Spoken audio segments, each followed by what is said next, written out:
आज हम लोग पावर मेजरमेंट पढ़ने वाले हैं और इलेक्ट्रोस्टैटिक डिफ्लेक्शन पढ़ना है, बट उससे पहले क्योंकि फर्स्ट यूनिट को कंप्लीट करनी है तो उसके लिए थोड़ा सा डिस्क्रिप्शन मैंने बताया था आप लोगों को, हमें पावर को मेजर कैसे करना है ये भी हम लोग पढ़ेंगे। तो पावर मेजरमेंट के लिए जो डिवाइस यूज करते हैं, अपने पास पावर मीटर है, कैलोरी मीटर है एंड बोलोमीटर है। तो उनमें से हम लोग पढ़ने वाले हैं बोलोमीटर, और सबसे पहले ये देखेंगे कि पावर को कैसे हमें मेजर करना है। और हाँ, लास्ट क्लास में एक फ्रीक्वेंसी का डिवीजन भी मैंने दिया था, जिसको कि हम लोगों ने नहीं डिस्कस किया था कि अलग अलग फ्रीक्वेंसी की रेंजेस होती हैं और उस रेंज में कैसे काम होता है, क्यों हम अलग अलग रेंज में ऑपरेट करते हैं। तो उसको भी थोड़ा सा अभी देखना है, क्योंकि फ्रीक्वेंसी का एक बार अगर डिवीजन क्लियर हो जाता है तो उससे ये समझ में आता है कि हमें किस रेंज में पावर को मेजर करना या सिग्नल्स को मेजर करना इजी होता है और किस रेंज में हम क्या यूज करते हैं पावर मेजरमेंट के लिए। ठीक है, तो यस मैम।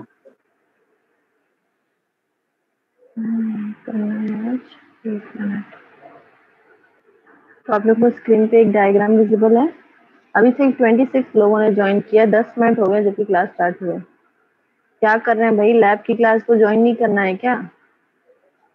क्योंकि आप लोग के मिड टर्म में वो पूरा पूछा जाएगा, ये लैब में जो कवर किया गया है या तो फिर थ्योरी क्लासेस, दोनों में, क्योंकि लैब में भी हमने मोस्टली थ्योरी के सब्जेक्ट के टॉपिक्स ही कवर किए हैं। तो इस चीज को ध्यान दीजिए कि लैब की क्लास भी इम्पोर्टेंट है आपके लिए। ठीक है, तो अभी आप लोगों को एक डायग्राम दिख रहा है और इसके पहले वाली क्लास का मटेरियल आप लोगों को मिल गया है ना, लास्ट क्लास तक का मटेरियल।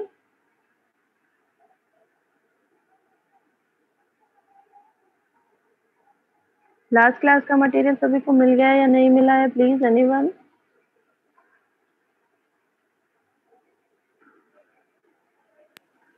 कल वाली क्लास का नहीं आया। Yes ma'am. कल वाली क्लास का भी तो अपलोड कर दिया मैंने।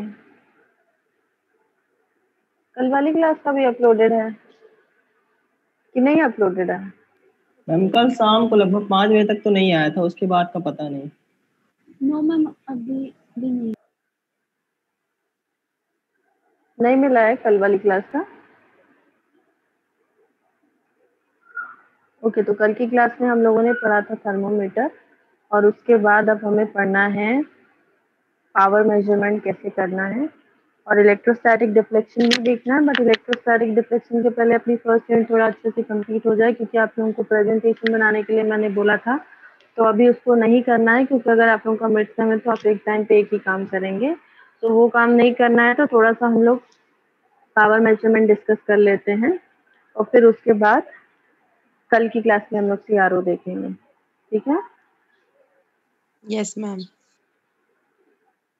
तो सभी को फ्रीक्वेंसी का डिवीजन क्लियर है, मतलब अलग अलग रेंजेस फ्रीक्वेंसी से तो आप लोग काफी फैमिलियर हैं, बट जो फ्रीक्वेंसी का ऑपरेशन होता है अलग अलग रेंज में, कि किस तरीके से कौन सी रेंज में कितनी फ्रीक्वेंसी की ही रेंज होती है, जैसे वॉइस फ्रीक्वेंसी हो गई, ऑडियो फ्रीक्वेंसी हो गई, then high frequency, low frequency, radio frequency, ये सब होते हैं। काफी कंफ्यूजिंग होते हैं, बट इनकी रेंज अगर प्रॉपर क्लियर होती है तो ये कंफ्यूजन नहीं होते हैं, क्योंकि हर रेंज का अपना एक अलग काम होता है कि एक पर्टिकुलर एप्लीकेशन के लिए ही ये रेंज की फ्रीक्वेंसी होती है, और वो उस ऑपरेशन के लिए बेसिस पे उसका नाम रखा जाता है। ठीक है,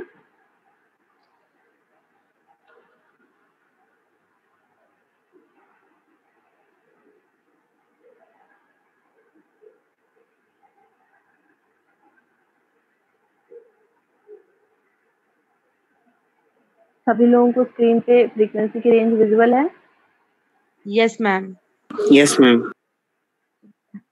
ठीक है, ठीक है, इसको आप लोग, इसको मैंने कल शेयर किया है, अगर नहीं मिला होगा तो कोई बात नहीं, आज मैं फिर से अपलोड कर दूंगी, क्योंकि जहां तक मुझे याद है मैंने मॉड्यूल, ये जो आखिरी मॉड्यूल है अपना सेकंड यूनिट का, इसको भी अपलोड कर दिया है।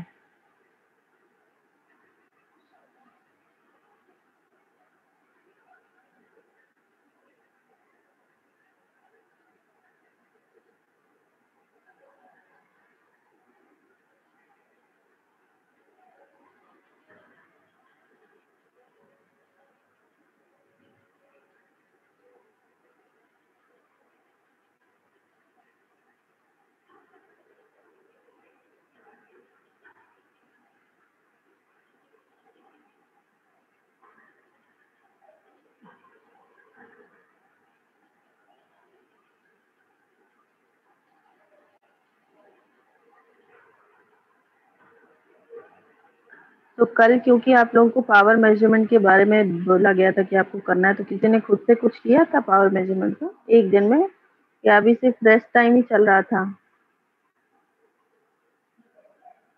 किसी ने खुद से कुछ सर्च किया था क्या पावर मेजरमेंट का, या बुक में ही देखा हो किसी ने?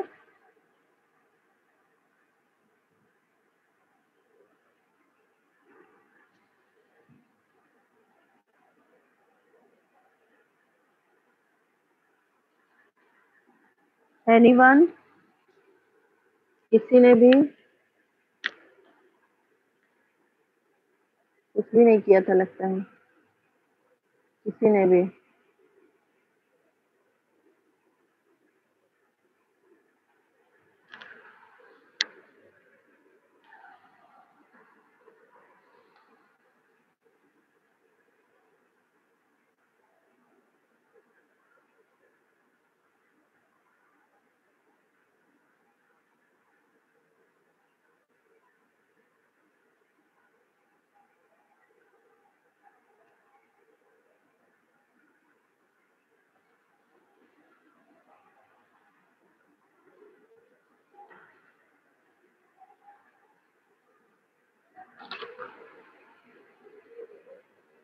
और ये जो बोलोमीटर और ये जो पावर मेजरमेंट है, इन सब के नोट्स भी आपको दे दिए जाएंगे ताकि आपको फर्स्ट यूनिट कंप्लीट हो पूरी तरीके से। और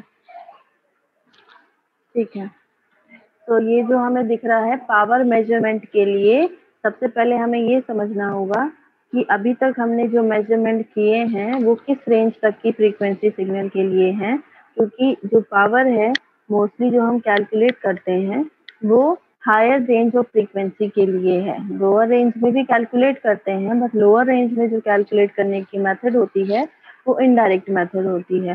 लेकिन जब हम हायर रेंज में पहुंचते हैं तो हम इनडायरेक्ट मेथड से कैलकुलेट नहीं कर सकते हैं। अब ये जो लोअर रेंज है और हायर रेंज है, इनका क्या मतलब है ये देखते हैं।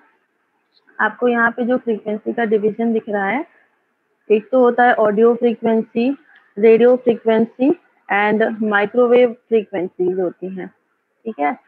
उसके अलावा जो डिवीजन होता है, ये जो ELF और वॉइस, VLF, LF, ये जो है ये है extremely low frequency, voice frequency, then very low frequency, फिर low frequency, medium frequency, high frequency, very high frequency, ultra high frequency. Clear है ये सभी को?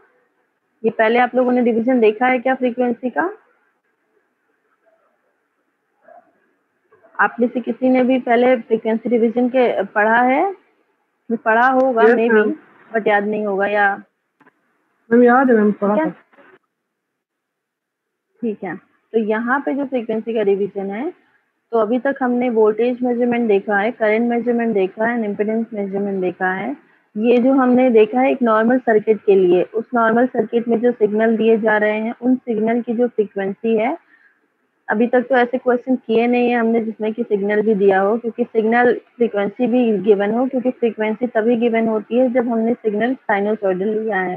But most of the time हमने डीसी सिग्नल को ही मेजर किया है, इसलिए हमने ऐसे क्वेश्चन में कहीं नहीं देखा है। बट अगर आप लोग ध्यान देंगे कि अभी आप नेटवर्क एनालिसिस के जो भी क्वेश्चन देखेंगे और अगर उसमें एसी सिग्नल लिया है, तो उस सिग्नल की जो फ्रीक्वेंसी होती है या तो आपकी होगी हर्ट्ज में, या मैक्सिमम 1 किलोहर्ट्ज, 2 किलोहर्ट्ज, ठीक है। जैसे कि यहाँ पे हमें दिख रहा है एक्सट्रीमली लो फ्रीक्वेंसी है 30 hertz to 300 hertz. Then voice frequency, जैसा पहले भी हम लोग एक बार डिस्कस कर चुके हैं कि वॉइस फ्रीक्वेंसी होती है 300 हर्ट्ज से 3300 हर्ट्ज। यहाँ पे एक कंप्लीट रेंज लिखी हुई है 300 hertz to 3 kilohertz, but for round up purpose हम इसको अप टू 4 किलोहर्ट्ज भी लेते हैं। तो आप कम्युनिकेशन में देखेंगे कि 4 किलोहर्ट्ज एक स्टैंडर्ड फ्रीक्वेंसी मानी जाती है फॉर वॉइस सिग्नल, या वॉइस फ्रीक्वेंसी कहते हैं इसको। फिर आ जाती है वेरी लो फ्रीक्वेंसी, जो है अपनी 3 किलोहर्ट्ज से 30 किलोहर्ट्ज तक। 20 टू 20 किलोहर्ट्ज अपनी ऑडियो फ्रीक्वेंसी की रेंज होती है। तो ये जो 3 रेंजेस हैं इनको डिवाइड कर दिया किसमें, ऑडियो फ्रीक्वेंसी। क्योंकि जो एफएम है, एफएम में भी अगर आप लोग जो सिग्नल निकल के आते हैं, मतलब जो रेडियो सुनते हैं उससे जो सिग्नल निकल के आते हैं उससे जो हम सुनते हैं, तो हमारी जो सुनने की कैपेसिटी है या जो सिग्नल सुनाई देते हैं उनकी जो मैक्सिमम फ्रीक्वेंसी जा सकती है वो है अप टू 20 किलोहर्ट्ज। या 30 किलोहर्ट्ज, जैसा कि यहाँ पे हमें फ्रीक्वेंसी डिवीजन में दिख रहा है। फिर उसके बाद जो नेक्स्ट रेंज, जब हम ऑडियो फ्रीक्वेंसी में और हायर रेंज जाते हैं और उससे भी आगे बढ़ते हैं, तो उस रेंज को नाम दे दिया जाता है रेडियो फ्रीक्वेंसी RF। ठीक है, अब नाम इसको रेडियो फ्रीक्वेंसी इसलिए दिया गया है क्योंकि फ्रीक्वेंसी रेंज जैसे ही हायर हो जाती है तो जिस फ्रीक्वेंसी का सिग्नल है उस सिग्नल की वेवलेंथ कम हो जाएगी। ठीक है, जैसे फ्रीक्वेंसी बढ़ी तो वेवलेंथ कम होगी। वेवलेंथ कम हुआ मतलब वो जो सिग्नल पहले हम एक नेटवर्क में ट्रैवल करा रहे थे, मतलब सिंपल एक रजिस्टर और कैपेसिटर का लगा हुआ नेटवर्क था, अब उस सिग्नल को उस नेटवर्क में ट्रैवल कराने में प्रॉब्लम होगी। क्यों? क्योंकि उस सिग्नल की लेंथ उस नेटवर्क की लेंथ से कम हो गई है। ये कॉन्सेप्ट क्लियर है सभी को? अभी तक ऐसा कोई सर्किट हम देख रहे थे कि ऐसा रजिस्टिव सर्किट है, यहाँ पे कुछ और दूसरे रजिस्टिव एलिमेंट या कोई और एलिमेंट लगा हुआ है, सपोज कैपेसिटर लगा हुआ है, ऐसा कुछ, ऐसा सर्किट नॉर्मल पर दूसरे सब्जेक्ट्स में भी आपने देखा होगा। AC सिग्नल दिया हमने, ऐसा कोई सर्किट अभी तक लिया, लेकिन उसके सिग्नल जो इसमें जो भी इनपुट सिग्नल दिया जा रहा है उसकी फ्रीक्वेंसी अप टू 30 किलोहर्ट्ज है। तो ये जो सिग्नल इसमें ट्रेवल कर रहा है, मतलब जो भी वोल्टेज या करंट ट्रेवल कर रहा है, उसकी फ्रीक्वेंसी इतनी है कि वो सिग्नल जब इसमें ट्रैवल करेगा तो उसकी वेवलेंथ इस सर्किट से बड़ी है। लेकिन जैसे ही फ्रीक्वेंसी की रेंज बढ़ी तो इस सिग्नल का जो वेवलेंथ है अब वो कम हो जाएगी। वेवलेंथ कम होने की वजह से ये जो सिग्नल ट्रैवल कर रहा है इस सर्किट में ट्रैवल नहीं कर सकता। ये एक बेसिक कॉन्सेप्ट है। इसी की वजह से हम और आगे के सब्जेक्ट्स पढ़ते हैं जहाँ पे कि हम रेडियो फ्रीक्वेंसी रेंज में काम करते हैं। रेडियो फ्रीक्वेंसी मतलब अब हमारा सिग्नल इस सर्किट में ट्रैवल करने की सिचुएशन में नहीं है तो इस सिग्नल को हम रेडिएट कराएंगे, और रेडिएट कराने के लिए फिर उसमें दूसरा फिनोमेना ऑपरेट होता है। मतलब नॉर्मल जो कॉन्सेप्ट आप लोग Thevenin's and Norton, KVL, KCL तो लगेगा, बट फिर और बाकी के नेटवर्क के कॉन्सेप्ट हम नहीं लगा सकते हैं उसमें। ये चीज क्लियर है सभी को अभी जो मैंने बताया? क्योंकि ये कॉन्सेप्ट कुछ ऐसे है ना कि ये बिहाइंड द सब्जेक्ट आपको लगेगा हर सब्जेक्ट में, बट ये आपको समझ नहीं आएगा कि ये हम कैसे काम करें इस फ्रीक्वेंसी रेंज में, इस फ्रीक्वेंसी रेंज में। तो ये समझने वाली चीज है कि अभी नेटवर्क एनालिसिस में जितने भी आप क्वेश्चंस करोगे, मतलब जो भी चीजें आप पढ़ रहे हो, जो इसकी सिग्नल से आप डील कर रहे हो, उन सिग्नल्स की फ्रीक्वेंसी अगर आप ध्यान देंगे तो वो मैक्सिमम 1 किलोहर्ट्ज या कुछ किलोहर्ट्ज में ही होगी। उन सिग्नल्स की फ्रीक्वेंसी कभी भी आपको मेगाहर्ट्ज में नहीं मिलेगी, या कभी भी आपको हंड्रेड्स ऑफ किलोहर्ट्ज नहीं मिलेगी, इवन टेंस ऑफ किलोहर्ट्ज भी नहीं मिलेगी। क्यों नहीं मिलेगी? क्योंकि वो हायर फ्रीक्वेंसी के सिग्नल है और उन सिग्नल को डील करने का दूसरा तरीका होता है। उन सिग्नल के लिए वो सर्किट ऑपरेट नहीं होते हैं जो सर्किट नेटवर्क एनालिसिस में हम पढ़ते हैं। क्योंकि जैसे ही सिग्नल की फ्रीक्वेंसी ज्यादा होती है तो करस्पॉन्डिंगली उसकी वेवलेंथ कम हो जाती है, और जब सिग्नल की वेवलेंथ कम हो जाती है तो ये ध्यान देने वाली चीज है कि जो सिग्नल की वेवलेंथ होगी तो सिग्नल अपने आप को रिपीट करने लगता है इस सर्किट में ट्रैवल करने के साथ साथ। क्योंकि इसकी वेवलेंथ कंप्लीट हो जाती है तो फिर से वही सिग्नल रिपीट होता है, तो हम एक कंप्लीट कैलकुलेशन नहीं कर सकते हैं उस पॉइंट पे जहाँ पे कि फ्रीक्वेंसी ज्यादा हो जाती है। इसीलिए लोअर फ्रीक्वेंसी के सिग्नल को ही हम नॉर्मल नेटवर्क के कॉन्सेप्ट से सॉल्व कर सकते हैं, और जैसे ही फ्रीक्वेंसी बढ़ी तो हम वहाँ पे आगे बढ़ जाते हैं, विच इज EMT, मतलब इलेक्ट्रोमैग्नेटिक वेव का कॉन्सेप्ट लगाते हैं, और फिर इलेक्ट्रोमैग्नेटिक वेव्स के थ्रू हम पढ़ते हैं जहाँ पे कि ट्रांसमिशन लाइन पिक्चर में आ जाती है। ठीक है, तो नेक्स्ट जो अपनी 30 किलोहर्ट्ज के बाद की रेंज है, 30 किलोहर्ट्ज से लेकर के 3 गीगाहर्ट्ज, ये है रेडियो फ्रीक्वेंसी की रेंज। और most of the calculation, most of the operation जो हो रहे हैं आज के टाइम पे वो सिर्फ और सिर्फ रेडियो फ्रीक्वेंसी रेंज में हो रहे हैं। मतलब जैसे आपकी टीवी सिग्नल जो आ रहे हैं वो कुछ मेगाहर्ट्ज की रेंज में होते हैं, मतलब वो भी वायर के थ्रू ना आकर के, आपने देखा होगा कि डिश एंटीना लगा होता है, या तो एयरटेल का है या डिश टीवी है या कोई भी एंटीना है, एंटीना के थ्रू सिग्नल रिसीव हो रहा है। कि जो सिग्नल रिसीव और ट्रांसमिट हो रहे हैं वो रेडियो सिग्नल ही है। रेडियो सिग्नल मतलब वो एयर में ट्रांसमिट हो रहे हैं, वो दिखाई नहीं दे रहे हैं बट ट्रांसमिट हो रहे हैं। वो एंटीना जब रिसीव कर लेता है सिग्नल को तो उस सिग्नल को फिर वो कन्वर्ट करता है करंट और वोल्टेज सिग्नल में, फिर वो टीवी में आकर के हमें डिस्प्ले होता है। बट जो उनका मोड ऑफ ऑपरेशन है वो कैसा है? रेडियो है। मतलब वो रेडिएट कर रहे हैं signal, through radiation they are being transmitted और रिसीव्ड एंड रेडिएशन के थ्रू ही वो ऑपरेट हो रहे हैं। Is it clear to everyone? और मैम जो पहले था ऑप्टिकल फाइबर जो यूज होते थे उसमें कौन सी वेवलेंथ यूज करते थे? पहले जो ऑप्टिकल फाइबर, ये अभी भी जो ऑप्टिकल फाइबर यूज हो रहे हैं, ऑप्टिकल फाइबर में लाइट सिग्नल यूज किया जाता है। लाइट सिग्नल के थ्रू हमारा जो भी सिग्नल है वो ट्रांसमिट होता है, और रिफ्रैक्शन से होता है ना, याद आ गया। क्योंकि लाइट में रिफ्लेक्शन से होता है, और लाइट के थ्रू लाइट की स्पीड बहुत ज्यादा होती है, इसलिए ऑप्टिकल फाइबर में हमें स्पीड बहुत ज्यादा मिलती है। ठीक है, तो ये है डिवीजन। और एक और चीज है विच इज कि हमारे पास जो वेवलेंथ का रेंज होता है, जो आपकी ये 7 कलर्स होते हैं उनकी क्या वेवलेंथ होती है, ये सारी चीजें, ये बेसिक चीजें हैं जो आपको पता होनी चाहिए। बट जनरली हमें, जैसे कि आपके एफएम सिग्नल पढ़ा होगा आपने, मतलब रेडियो सुना होगा, रेडियो की रेंज जैसे 92.7 मेगाहर्ट्ज है, और विविध भारती हो गया तो 103.5 मेगाहर्ट्ज। मतलब ये सारे जो सिग्नल हैं थ्रू एफएम, मतलब रेडिएशन के थ्रू जो ऑपरेट हो रहे हैं, वो मेगाहर्ट्ज की ही रेंज में है। जैसे ही फ्रीक्वेंसी की रेंज बढ़ती है तो सिग्नल की वेवलेंथ छोटी हो जाती है, और वेवलेंथ छोटी होने के बाद वो सिग्नल अब हम एक नॉर्मल सर्किट में ट्रैवल नहीं करा सकते हैं, उसको हमें रेडिएट ही कराना होगा, और इसीलिए हम आ जाते हैं रेडियो फ्रीक्वेंसी मोड में। ठीक है, और जैसे और आगे हायर रेंज में बढ़ेंगे, और हायर रेंज में बढ़ने से और ज्यादा वेवलेंथ कम होगी। और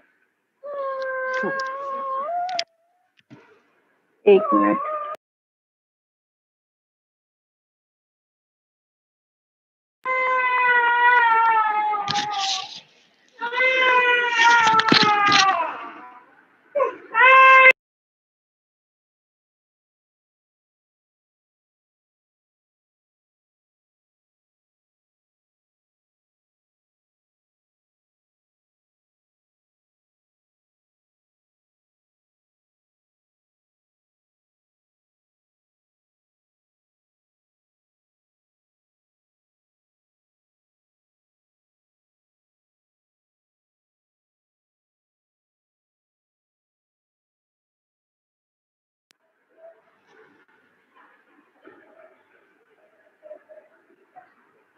ठीक है, तो ये वेवलेंथ की रेंज भी आप लोगों को याद होनी चाहिए, पता होना चाहिए कि कितनी वेवलेंथ से कितनी वेवलेंथ तक की हमारी जो लाइट सिग्नल होते हैं, मतलब जो इंफ्रारेड रेंज हो गई, विजिबल रेंज हो गई, देन अल्ट्रावायलेट रेंज हो गई, देन एक्स रेज, एंड उसके बाद कॉस्मिक रेज। तो जो विजिबल रेंज है और ये अल्ट्रावायलेट रेंज, विजिबल रेंज की क्या वेवलेंथ होती है ये पता होनी चाहिए, जैसे 770 नैनोमीटर से 390 नैनोमीटर तक।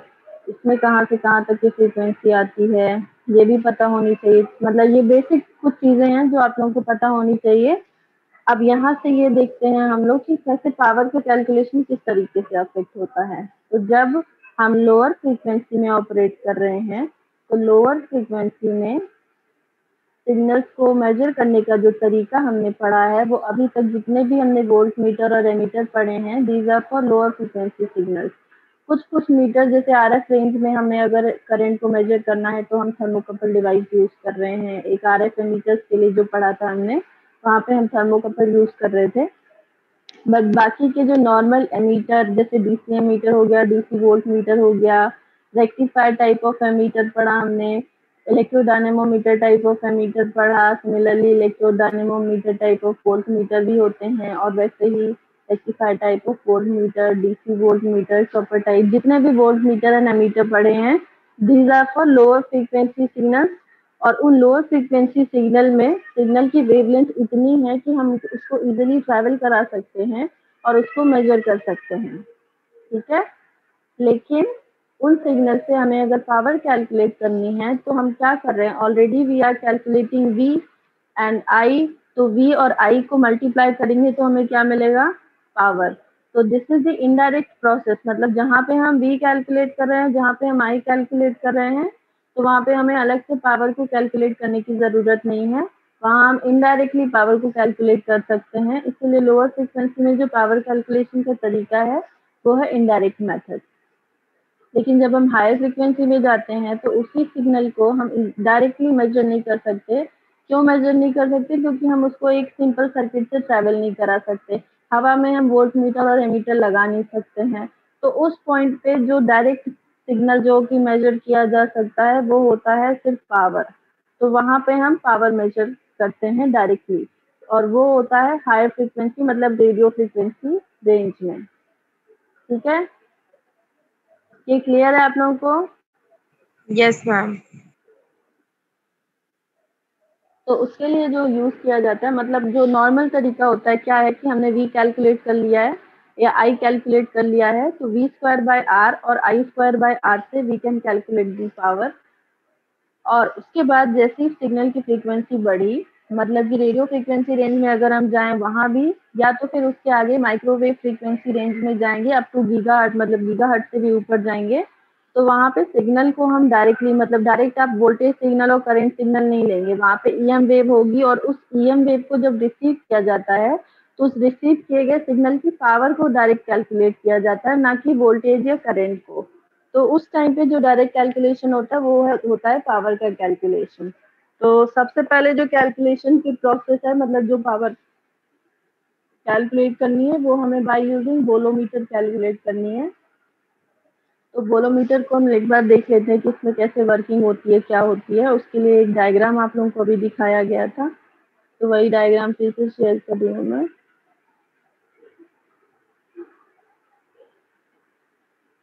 ये डायग्राम है बोलोमीटर का। बोलोमीटर जब आप लोग बुक में पढ़ने जाएंगे तो वहाँ पे बहुत सारी उसकी थ्योरी है, उसके टाइप्स भी बहुत सारे हैं, बट एक बेसिक बोलोमीटर जो बेसिक प्रिंसिपल है जिसका हमें वो पढ़ना है, क्योंकि उसका कंप्लीट चैप्टर है, पूरा चैप्टर नहीं पढ़ना है हमें, जो सबसे एक बेसिक वाला बोलोमीटर है वही पढ़ना है। ठीक है, तो बोलोमीटर का यूज सबसे पहले हम करते हैं क्यों? रेडियो फ्रीक्वेंसी रेंज में जो पावर डिसिपेट हो रही है, मतलब आरएफ पावर को मेजर करने के लिए बोलोमेट्रिक मेजरमेंट करते हैं या बोलोमीटर यूज किया जाता है।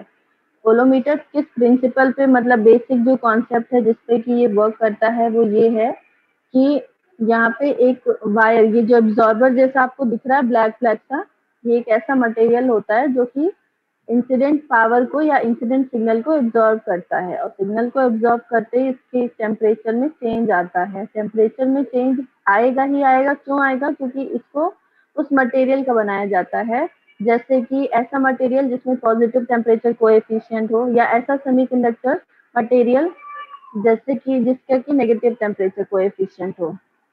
मतलब अगर आप मेटल यूज कर रहे हैं तो मेटल की प्रॉपर्टी क्या होगी कि वो पॉजिटिव टेम्परेचर कोएफिशिएंट का हो, जिसको कि हम बैरेटर बोलते हैं, अगर पहले सुना हो आप लोगों ने। Similarly we can use a semiconductor material जिसमें कि नेगेटिव टेम्परेचर कोएफिशिएंट होगा, और उसको हम क्या बोलेंगे? थर्मिस्टर।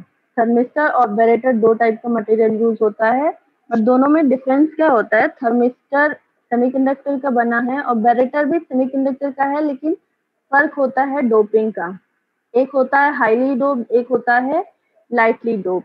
अब ये आप लोगों को बेसिक पता होगा कि एक सेमीकंडक्टर मटेरियल है, उसमें हमने बहुत कम डोपिंग करी है, then that semiconductor will behave as an insulator. But उसी सेमीकंडक्टर में अगर हमने बहुत ज्यादा डोपिंग कर दी है तो वो एक मेटल की तरह बिहेव करेगी। क्लियर है? ये पता है आप लोगों को? क्या ये पता है यस आप लोगों मैम। को या नहीं? Yes ma'am. Yes, ma'am. मतलब ये बेसिक कॉन्सेप्ट है। जो सेमीकंडक्टर मटेरियल होता है उसमें क्या प्रॉपर्टी होती है कि अगर आप बिल्कुल भी डोपिंग नहीं करेंगे, मतलब इंट्रिंसिक फॉर्म में है, तो उसमें कोई भी कंडक्शन नहीं होगा, मतलब वो एक इंसुलेटर की तरह बिहेव करेगा। बट उसमें अगर बहुत ज्यादा डोपिंग कर दी है तो वो मेटल की तरह बिहेव करेगा। तो या तो हम एक ऐसा मटेरियल यूज करते हैं जिसमें कि पॉजिटिव टेम्परेचर कोएफिशिएंट की प्रॉपर्टी होती है जिसको बैरेटर बोलते हैं, या तो फिर एक सेमीकंडक्टर जिसमें कि डोपिंग बहुत ज्यादा होती है और उसमें नेगेटिव टेम्परेचर कोएफिशिएंट होती है उसकी प्रॉपर्टी, और उसे बोलते हैं थर्मिस्टर। ठीक है, और ये दोनों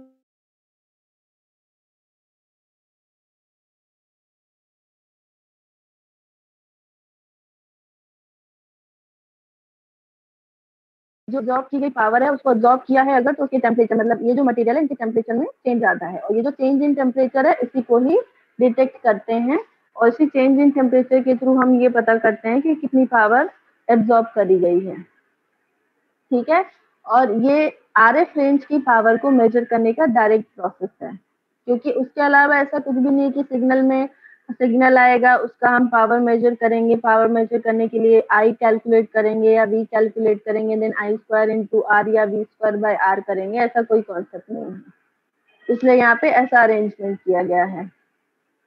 और ये जो बोलोमीटर आप देख रहे हैं, इसको हम एक ब्रिज सर्किट में यूज करते हैं। जनरली ब्रिज फॉर्म में यूज किया जाता है। ब्रिज फॉर्म में यूज करने से क्या होता है कि ब्रिज में अगर एक भी आर्म का रेजिस्टेंस चेंज होता है तो वो चेंज इन रेजिस्टेंस को इजीली डिटेक्ट करके हम उसी के करस्पॉन्डिंग करंट या वोल्टेज को फ्लो करा सकते हैं।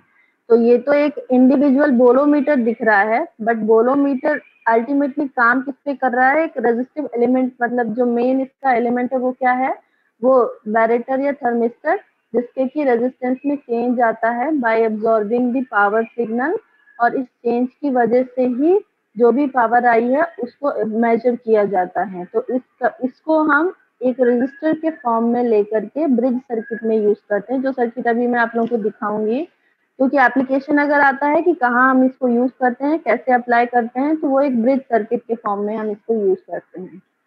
प्रिंसिपल ऑफ ऑपरेशन अगर इसका देखें कि कैसे वर्क करता है, तो अगेन अभी जो मैंने बताया इसमें आपको दिख रहा है एब्जॉर्बर, एक एब्जॉर्बिव एलिमेंट लगा होता है जिसका काम होता है, ये एक मेटल की लेयर हो सकती है या सेमीकंडक्टर की, ठीक है।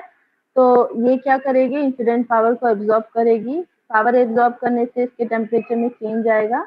टेम्परेचर चेंज, यहाँ पे नीचे एक थर्मल रेजरवायर लगा हुआ है जिसका कि ऑलरेडी टेम्परेचर एक कांस्टेंट होता है, और अगर इसमें कुछ टेम्परेचर को एब्जॉर्ब किया, मतलब किसी सिग्नल को एब्जॉर्ब किया और इसके टेम्परेचर में चेंज आया है, तो वो चेंज मिसमैच होता है बाय दिस थर्मल रेजरवायर, जिसका कि टेम्परेचर पहले से ही सेट था। तो अब क्या होगा कि टेम्परेचर में चेंज आएगा,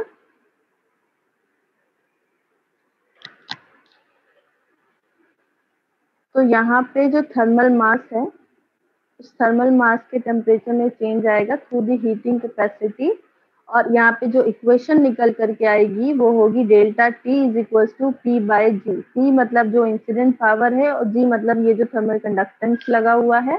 इस टेम्परेचर चेंज को ये जो रेजिस्टिव थर्मोमीटर लगा हुआ है, इस थर्मोमीटर में रीड कर लिया जाता है कि इस थर्मोमीटर की रीडिंग में कितना चेंज आया है by absorbing this red RF signal, और इस चेंज को फिर मेजर कर लिया जाता है by the equation delta T is equals to P by G, और इस मेजर किए गए सिग्नल के थ्रू हम कैलकुलेट कर लेते हैं पावर को, क्योंकि delta T is equals to P by G की इक्वेशन यहाँ पे लगती है।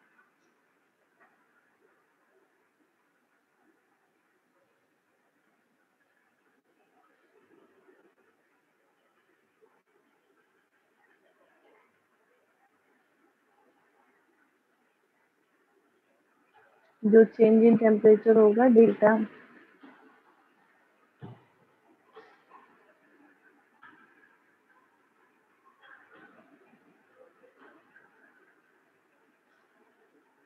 उसके अलावा क्या होता है यहाँ पे intrinsic thermal count which is tau,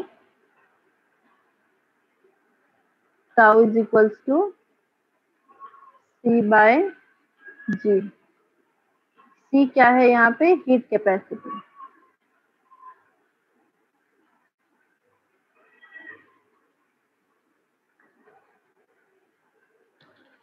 और इस तरीके से यहाँ पे डायरेक्टली पावर को, मतलब बोलोमीटर के थ्रू हम डायरेक्ट मेजर कर रहे हैं पावर को, कि डायरेक्ट जो भी सिग्नल आ रहा है उसकी पावर को डायरेक्टली यहाँ पे आई और वी की मदद से मेजर नहीं कर रहे हैं हम पावर को, तो टेम्परेचर में चेंज की मदद से कर रहे हैं।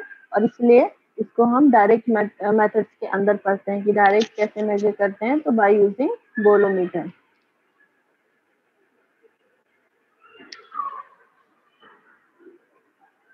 ये दो इक्वेशन है P बाय जी और C बाय जी। C जो है हीट कैपेसिटी है, और इसका डायग्राम एक बार फिर से देखते हैं। ये डायग्राम समझ में आया आप लोगों को क्या, या फिर से एक बार एक्सप्लेन करूं? हम एक बार और एक्सप्लेन करिए। कोई बहुत,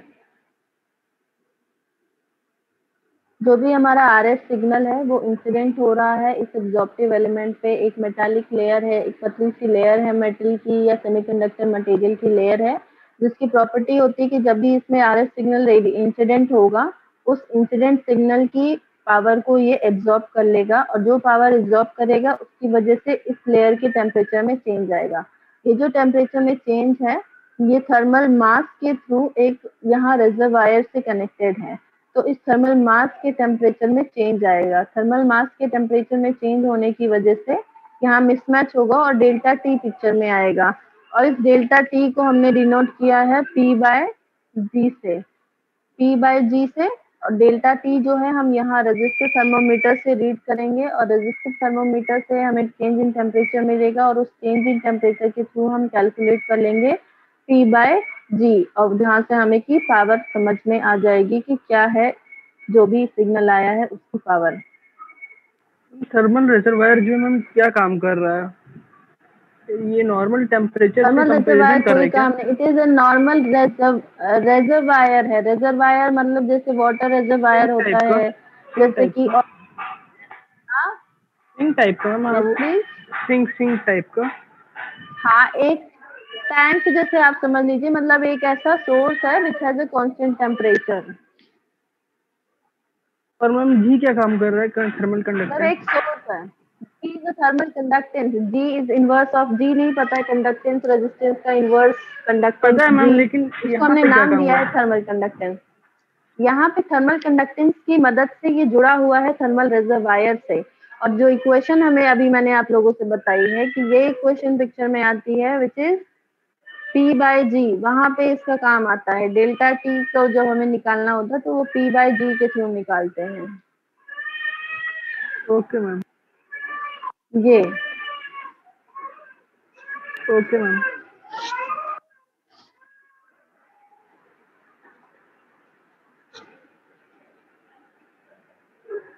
ये है, क्योंकि उसके अलावा और कोई एलिमेंट ही नहीं लगे हुए हैं इसमें। थर्मल मास है, ये एब्जॉर्बर है, देन थर्मल कंडक्टेंस लगा हुआ है, रेजिस्टिव थर्मोमीटर लगा हुआ है और जो ऑपरेशन है सिर्फ सिग्नल को एब्जॉर्ब करना है और सिग्नल को एब्जॉर्ब करते ही जो पावर में चेंज आया है उस पावर चेंज को कैलकुलेट करना है बाय यूजिंग दीज एलिमेंट। जैसे ये जो जी लगा हुआ है इसकी मदद से जो भी पावर इंसिडेंट हुई है P बाय जी से कैलकुलेट करते हैं।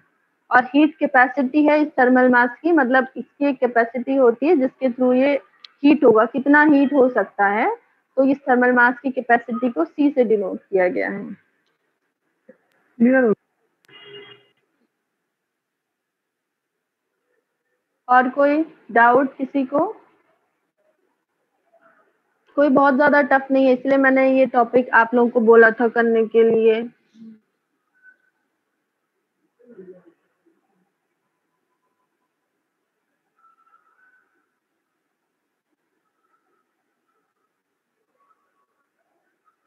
ठीक है, और जो है पावर मेजरमेंट और कैलोरी मीटर, इसके भी नोट्स आप लोगों को मिल जाएंगे। बट बोलोमीटर ऐसा था जो कुछ नया है, और उसके अलावा कैलोरी मीटर जो पहले पढ़ा है वो वाला नहीं, हमें दूसरा कैलोरी मीटर पढ़ना है, तो इसके नोट्स मैं आप लोगों से शेयर करूंगी।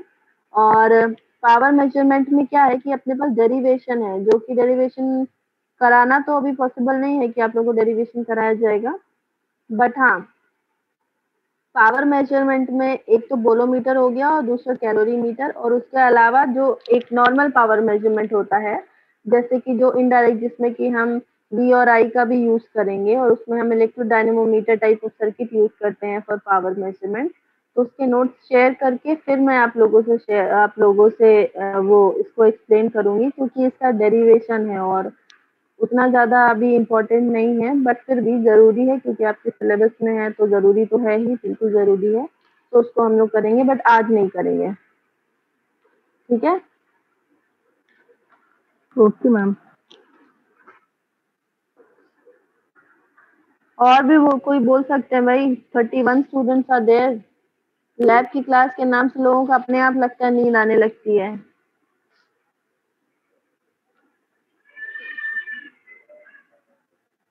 और एक चीज और डिस्कस नहीं करी है, effect of temperature changes in volt meter. जैसे कि हमने टेम्परेचर चेंज का इफेक्ट एमीटर में देखा है, वैसे ही वोल्ट मीटर में टेम्परेचर चेंज का क्या इफेक्ट होता है ये हमने डिस्कस नहीं किया है। तो उसके लिए पहले तो इसका मैं एक दूसरा सर्किट दिखाती हूँ, ये जो बोलोमीटर सर्किट है इसका।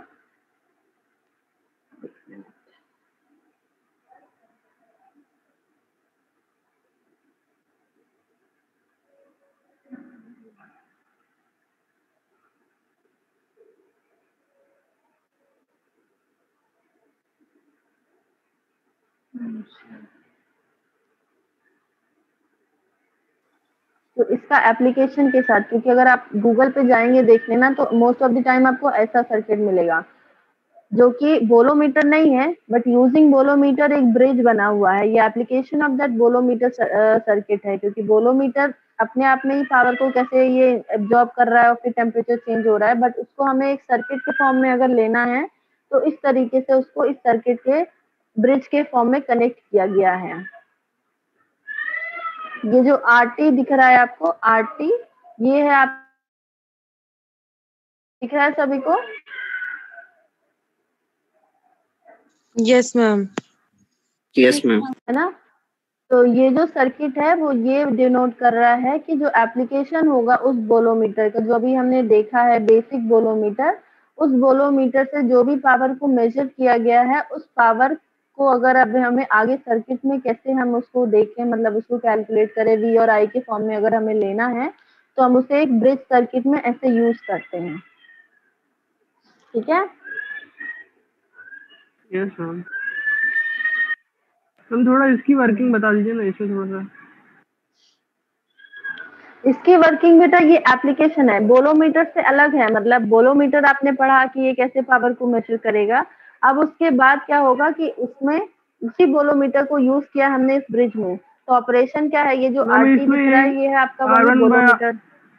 मैम इसमें R1 by RT वाला वो लगेगा क्या उसमें मैम? क्या, उसके लिए हम लोग ब्रिजेस, हाँ बिल्कुल लगेगा। यहाँ पे क्या हो रहा है कि ये जो आरटी, ये जो ब्लू रजिस्टर हमें दिख रहा है, that is nothing but bolometer register. तो यहाँ इसके अक्रॉस जो भी पावर एब्जॉर्ब होगी तो इसका टेम्परेचर चेंज होगा। उस टेम्परेचर चेंज से एक तो हम डायरेक्टली पावर को कैलकुलेट कर सकते हैं, दूसरा चेंज इन टेम्परेचर होगा तो ये ब्रिज बैलेंस डिस्टर्ब होगा, और ब्रिज बैलेंस डिस्टर्ब होगा तो आप लोगों को आगे अभी हम लोग ब्रिजेस में पढ़ेंगे या तो फिर पहले भी अगर पढ़ा हो तो ब्रिज अगर बैलेंस अनबैलेंस हो जाएगा तो जो भी मिसमैच करंट होगी वो करंट फ्लो होगी through this meter. Okay ma'am.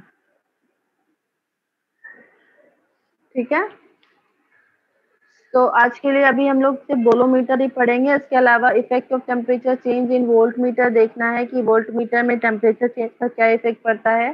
जैसा कि हमने पहले भी पढ़ा है, एमीटर में टेम्परेचर चेंज का इफेक्ट क्या पड़ता है, पहले की क्लास में हमने किया है या नहीं, किसी को याद है क्या?